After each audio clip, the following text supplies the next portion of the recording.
تو یہ آنکھ کا پھڑکنا، ہتھیلی کا کھجانا اسلام سے تعلق رکھنے والی بات نہیں ہے. نہ قرآن کی کوئی آیت ہمیں اس بارے میں بتاتی ہے، نہ قرآن نبی کی حدیث، نہ صحابہ اکرام کو کوئی عمل اس بارے میں ہمیں بتاتا ہے. تو الحمدللہ ایمان والے کیا ہے؟ اللہ پر بھروسہ کرنے والے ہیں. آنکھ پھڑکو نہ پھڑکو، ہتھیلی کھجاؤ نہ کھجاؤ، تقدیر میں وہی ہوگا زندگی میں جو تقدیر میں لکھا ہوا ہے. اللہ اکبر. ہاں، اللہ سے تقدیر کی شر سے پناہ مانگتے رہنا. ہم ہمیشہ کیا کرنا؟ اللہ سے تقدیر کے شر سے. کیا ہے؟ اللہم انی اعوذ بک من جہد البلاء ودرک الشقاء وسوء القضاء وشماتۃ الاعداء. تقدیر کے شر سے پناہ مانگنے کی دعا ہے. امید میری بہن، دیکھیے جس کے عقیدے خراب ہے، جن کے عقیدے خراب ہے، پہلے ان کے عقیدے درست کرنا، پھر بعد میں یہ سب باتیں بتانا. اگر ڈائریکٹ ہمیں نہیں یہ بات بتائیں گے تو پھر یہاں پر ایک الگ مسئلہ آ جائے گا کہ تمہاری جماعت الگ، ہماری جماعت الگ، تمہارا مسلک الگ، ہمارا مسلک الگ، تم ماننے والے، ہم نہیں ماننے والے، ہم ماننے والے، تم نہیں ماننے والے. یہ سب چیزیں نہیں. سب سے پہلے بنیادی طور پر ان کا عقیدہ درست کرنا. اس لیے میں نے آج کے سیشن میں چاہتا تو سیدھے سفر پہ شروع کر سکتا تھا، لیکن علماء کرام کا طریقہ ہے پہلے سچائی کیا ہے بتاؤ، جھوٹ کا اندازہ ان کو خود بخود ہو جائے گا. توکل کیا ہے بتا دو، آنکھ پھڑکنا نہیں پھڑکنا ان کو اندازہ ہو جائے گا انشاءاللہ. تو آنکھ پھڑکنے پہ مت سمجھائیے، ہتھیلی کھجانے پہ مت سمجھائیے. کس پہ سمجھائیے؟ توکل پہ، کہ اللہ پہ توکل کیسا ہونا ہمارا. امید کہ آپ کا جواب مکمل ہوا. جزاک اللہ خیر. جی اب کھجاری اللہ خیر کرے. یقین جانیے یہ ساری چیزیں جو ہے نا اسلام سے جڑی ہوئی نہیں ہیں، اسلامی تعلیمات سے جڑی ہوئی نہیں ہیں. یقین جانیے یہ ساری شگن لینا، بدشگونی کرنا یا شگن لینا، یہ سب اسلام میں نہیں ہے. یاد رکھیے مناسب نہیں ہے سب چیزیں. جزاک اللہ خیر. اگلا سوال بھائیوں کی جانب سے لیا جائے گا. اگر کوئی سوال کرنا چاہتے ہیں تو کر سکتے ہیں. بھائیوں کی جانب سے ایک سوال ہے. آپ نے اپنے بیان میں کہا ہے کہ توکل، بھروسہ مکمل اللہ پر ہی کرنا چاہیے. یہ ایک کوالٹی ان لوگوں کی ہے جو بنا حساب کتاب کے لوگ جنت میں جائیں گے. تو پھر استخارہ کا کیا مسئلہ ہے؟ اس پر آپ وضاحت کیجیے. بھائی نے سوال کیا ہے کہ توکل کرنا تو اچھی بات ہے، ٹھیک ہے، توکل کرنے والے اللہ پر جنت میں داخل ہوں گے بغیر حساب کے. پھر استخارہ کا کیا مسئلہ ہے؟ بھائی استخارہ اور توکل بہت الگ الگ چیزیں ہیں. استخارہ معنی ہوتا ہے کہ اللہ تعالیٰ سے مشورہ کرنا. کس سے مشورہ کرنا؟ اللہ تعالیٰ سے. اللہ تعالیٰ سے خیر کی دعا کرنا استخارہ ہے. اللہ تعالیٰ سے خیر کا سوال کرنا یہ استخارہ ہے. اللہ پر توکل ہے تو یہ اللہ سے استخارہ کریں گے نا. کس سے مشورہ کرتے ہیں؟ لوگ جس پہ بھروسہ ہے ان سے کرتے، جن پہ بھروسہ نہیں ان سے کرتے. جی ہاں، یہ توکل کا ہی حصہ آپ مان سکتے ہیں. توکل ایک الگ کانسیپٹ ہے، ٹھیک ہے. استخارہ ایک الگ چیز ہے. استخارہ کا معنی ہوتا ہے کوئی چیز ڈیسائیڈ کرنے کے بعد. عام طور پہ استخارہ کے اندر جو ہے نا لوگ غلطی کرتے ہیں. کیا کرتے ہیں معلوم ہے؟ دو چیزیں رکھتے ہیں، کالا ہے سفید ہے، دونوں میں سے کیا لوں؟ پھر استخارہ کرتے ہیں اللہ کالا اچھا ہے کیا وائٹ اچھا ہے. نہیں، استخارہ کا طریقہ یہ نہیں ہے. دونوں میں سے پہلے کوئی چیز سلیکٹ کر لینا. ہاں بلیک، ہاں بھائی وائٹ، ایک رزلٹ پہ آ جانا. ہاں بھائی مثال کے طور پہ رشتے کا مسئلہ ہے، طے کر لینا ہاں یہ لڑکے سے یا لڑکی سے انشاءاللہ رشتہ کرنا ہے. کاروبار کا مسئلہ ہے، ہاں یہ والا کاروبار کرنا ہے. اب استخارہ میں یہ کرنا، اے اللہ، استخارہ کی دعا ہے، اے اللہ میں نے یہ جو ڈیسائیڈ کیا ہے اس میں اگر خیر ہے تو مجھے کرنے کی توفیق عطا فرما، اگر اس میں شر ہے تو میری حفاظت فرما. یہ استخارہ کا طریقہ ہے اصل. تو استخارہ کا مطلب توکل کے برعکس نہیں ہے، توکل میں ہی شامل ہوگا وہ استخارہ انشاءاللہ. اللہ سے دعا ہے کہ اللہ ہمیں عمل کی توفیق دے. امید کہ آپ کا جواب ہوا. جزاک اللہ خیر. اگلا سوال خواتین کی جانب سے لیا جائے گا. السلام علیکم ورحمۃ اللہ وبرکاتہ. کیا عورت کے گھر پر بار بار رونے سے افلاسی آ جاتی ہے یا پھر شوہر کے کام میں پرابلم ہو جاتی ہے؟ وضاحت کیجیے. وعلیکم السلام ورحمۃ اللہ وبرکاتہ. سوال یہ ہے کہ کیا عورت کے گھر پر بار بار رونے سے افلاسی آتی ہے؟ اب ایک سوال اس میں یہ ہے کہ کیوں روتی ہے عورت، کیا وجہ سے روتی ہے؟ اگر اس وجہ سے روتی ہے کہ اسے جہنم کا ڈر لگتا ہے، اس وجہ سے روتی ہے کہ وہ اللہ کا خوف ہے اس کا، اس وجہ سے روتی ہے کہ اس کے اعمال کم ہیں، تو پھر یہ رونا اس کا خیر کا رونا ہے. یہ رونا کیا ہے؟ اس کا خیر کا رونا ہے. اگر وہ اس وجہ سے روتی ہے کہ شوہر بہت کما کے نہیں لاتا، اس وجہ سے روتی ہے کہ شوہر مجھے سونا چاندی زیادہ نہیں پہناتا، اس وجہ سے روتی ہے کہ ہمارے پاس مال و متاع، بازو والے پڑوسی کے پاس فلانی چیزیں ہمارے پاس نہیں ہیں، ان کے پاس وہ نعمتیں میرا شوہر نہیں لاتا، یہ چیزوں پہ اگر روتی ہے تو یہ خیر کا رونا نہیں ہے. اس کی دلیل ہمیں ابراہیم علیہ السلام کی زندگی سے ملتی ہے. اسماعیل علیہ السلام نکاح کر لیے, نکاح کرنے کے بعد ابراہیم علیہ السلام ملاقات کرنے کے لیے آئے. اسماعیل علیہ السلام گھر میں نہیں ہے. ابراہیم علیہ السلام نے کہا کیسی گزر رہی ہے, کیا ہے بھائی؟ تو بولا کہ کیا بتاؤں. کون؟ اسماعیل علیہ السلام کی پہلی بیوی کرے. کیا بتاؤں بزرگ, بڑی مشکل کی زندگی ہے, بہت کم لاتے ہیں, بہت مسئلہ ہے, ناشکری. ابراہیم علیہ السلام نے کہا جب آپ کے شوہر اسماعیل آئے تو ان سے کہہ دینا کہ یہ جو گھر کی چوکھٹ ہے یہ صحیح نہیں ہے, اس کو بدل دو. اسماعیل علیہ السلام رات میں آئے, کہا کہ ایک بزرگ آئے تھے, ایسا ایسا مسئلہ ہوا, کہا کہ چوکھٹ بدل دو. کہا ابو تھے میرے, ابو تھے, جانتی ہو کیا کہا؟ ناشکری ہو تمہیں بدل دو, تم مناسب نہیں ہے. اللہ اکبر. تو اس سے معلوم کیا ہوا, ناشکری عورت جو ہوتی ہے وہ گھر کے لیے مناسب نہیں ہوتی ہے. کون سی عورت؟ ناشکری عورت. اگر وہ اس وجہ سے روتی ہے کہ اللہ اکبر میں تہجد نہیں پڑھ پا رہی ہوں, کیا میاں تم بھی فجر میں نہیں اٹھ پا رہے ہو, میں تمہاری بیوی میں بھی نہیں اٹھ پا رہی ہوں, اس وجہ سے روتی ہے, یہ خیر کا رونا ہے. تو اگر خیر کا رونا ہے تو انشاءاللہ برکت آ جائیں گی, فائدہ ہوگا. نہیں بلا وجہ کے بیکار چیزوں کا رونا ہے تو obviously عورت جب گھر میں روتی ہے تو گھر میں مسائل پیدا ہوتے ہیں, بچے پریشان ہوتے ہیں, اس کے والد والدہ پریشان ہوتے ہیں. کیا اس کا شوہر پریشان نہیں ہوگا؟ عورت روگی تو پریشان ہوگا, ڈسٹرب ہوگا, مینٹلی ڈسٹرب ہوگا. انسان جب باہر جائے گا سوچے گا گھر سے نکلتے وقت میں عورت رو رہی تھی, ابھی بھی رو رہی ہے کیا, ڈپریشن کا شکار ہو گئی ہے کیا. تو رونے کا جو ہے نا کیفیت, یہ اگر اچھائی کے لیے ہے تو مناسب ہے میری بہن, اگر دنیا کے لیے, متاع کے لیے, بیکار چیزوں کے لیے رونا ہے تو مناسب نہیں. مناسب یہی ہے کہ ہمارے دکھڑے, ہمارا رونا صرف اللہ کے سامنے ہونا چاہیے. سب سے مناسب بات کس کے سامنے ہونا چاہیے؟ صرف اللہ کے سامنے. آپ کے جو دکھڑے, آپ کے جو مسئلے, آپ کے جو پرابلمز ہیں, رات میں آپ تہجد تیسرے پہر اٹھیے, وضو کر کر 2 رکعت نماز ادا کر کر اپنے ہاتھوں کو اللہ کی طرف اٹھا کر جتنا رونا ہے تنہائی میں رو رو کر دعا کریے. اور جانتے ہیں تنہائی میں رونے کی فضیلت بھی ہے. اللہ کے نبی صلی اللہ علیہ وسلم نے کہا وہ شخص, وہ مرد یا عورت جو تنہائی میں اللہ کے خوف سے روتا یا روتی ہے, اللہ قیامت کے دن عرش کے سائے کے نیچے جگہ دے گا. اللہ اکبر. تو میری بہن اگر آپ کا رونا خیر کا ہے تو انشاءاللہ خیر آئے گا. اگر آپ کا رونا دنیا اور بیکار چیزوں کے لیے ہے تو مناسب ہے کہ یہ رونا ہمارے لیے فائدہ نہیں پہنچائے گا. امید کہ آپ کے سوال کا جواب مکمل ہوا. جزاک اللہ خیر. جزاک اللہ خیر. ایک آخری سوال خواتین کی جانب سے لیا جائے گا. السلام علیکم ورحمۃ اللہ وبرکاتہ. زبان پہ کچھ بلیک ڈاٹس رہنے پر منحوس کہا جاتا ہے, تو ان کی بات سچ ہوتی, کیا یہ صحیح ہے؟ وعلیکم السلام ورحمۃ اللہ وبرکاتہ. یاد رکھیے جسم پہ دھبوں کا پایا جانا یہ بہت معمولی بات ہے. آپ دیکھیں ہوں گے کئی لوگوں کو اچانک کلے پر ایسا کالا آ جاتا ہے, کسی کو کان پر کالا, کسی کو گردن پر, کسی کو ہاتھ, مسا کہتے ہیں ہم عام طور پہ, ٹھیک ہے نا.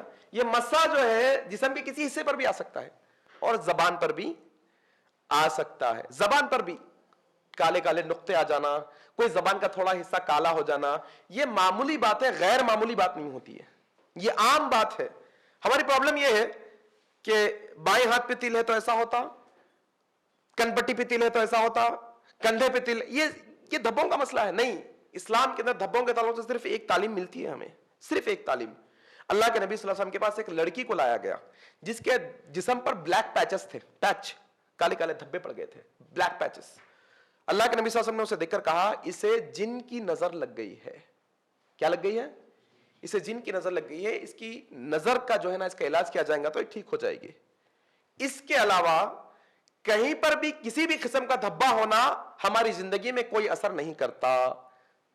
کسی کی زبان پہ کالے دھبے ہیں یا زبان کا کوئی حصہ تھوڑا کالا ہے, جو وہ زبان سے نکالیں گے وہ سچ ہو جانا. بولتے یہ کتنی بڑی بات ہے, معلوم آپ کو کتنی بڑی اللہ کی ایک صفت کسی اور کو آپ دے دے رہے, معلوم ہے آپ کو یہ اللہ کی صفات میں شرک کرنے کے مترادف ہو جائے گا.